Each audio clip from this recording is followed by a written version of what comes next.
Hey, what's up everyone? It's been a while since the last video. In fact, it's been a year.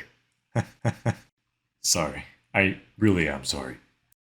So, I'm sure many of you will want an explanation as to what's been going on. It all started on the morning of December 26th. Back then, I felt that the video quality just wasn't good enough, so I deleted it. And that's when I made a fatal mistake. Motion design.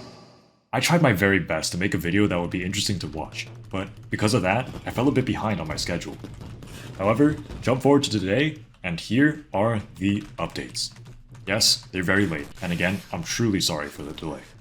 Thank you to everyone who waited and are still waiting for this project to release. Today, we can take a quick breather and speak about the production process itself, what we're aiming to create, how exactly we're making it, and the format in which it'll be released. As you already know, we're animating the Garou versus Orochi fight. Well, why this one, you might ask? Because it's probably one of the most interesting scenes in Season 3 from an animation and direction standpoint. It offers huge technical opportunities to fully unlock the battle's potential, dynamic camera movements, cinematic shots and fly-throughs, a breakneck pace, and a large-scale fight that just keeps on growing. This task is far from simple, but over time we've assembled an incredible team. Here's the current table of our team members. It's quite large, so I'll briefly explain how our workflow is structured. Everything starts with G-Master. He creates the rough animation and sets the overall pacing and storytelling rhythm for the entire episode. After that, the rough animation is split into separate segments. This makes it easier to distribute the work among the team and manage individual cutscenes.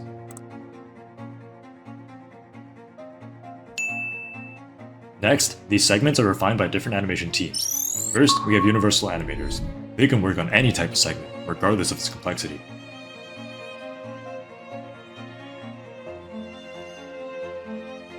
Second, we have motion animators. Last but not least, we have dynamic camera animators. They work on scenes with lots of camera movement to make sure that the characters remain clear and don't get lost into complex motions.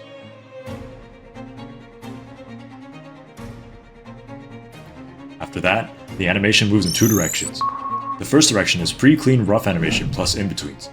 This team refines the animation, adds in-between frames, and prepares the material for the cleanup stage. The second direction covers the remaining production elements: 3D environments, visual effects, sound effects, music, and voice acting. From there, all the cuts come to me, where the final cleanup and polishing happens. Why is this handled by one person? So the entire animation maintains a similar visual style, consistent character proportions and details, and a unified feeling to it. Essentially, I act as a sort of filter through which all clean animation passes through, ensuring there's never a moment where the characters feel inconsistent from one scene to the next. Finally, the cuts go through quality control. Two people are responsible for this stage. One focuses on anatomy and line art, and the other on visual consistency and the color palette. If a cut doesn't pass quality control, it goes right back for revisions. Only after all of this is a scene sent to the compositing team, where the incredible backgrounds, animations, visual effects, and sounds are seamlessly combined. And here is the final shot.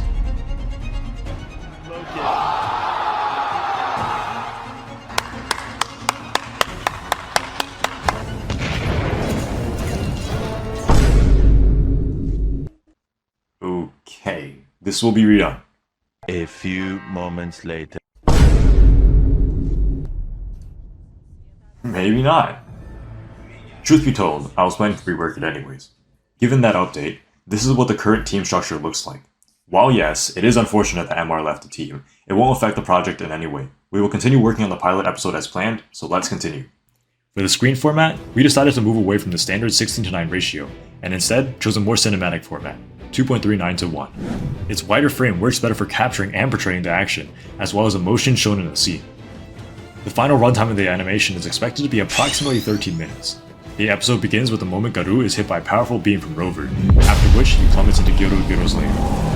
From this point onwards, the Garou vs Gyoro Gyoro fight begins, with increased scale and faster, more intense pacing.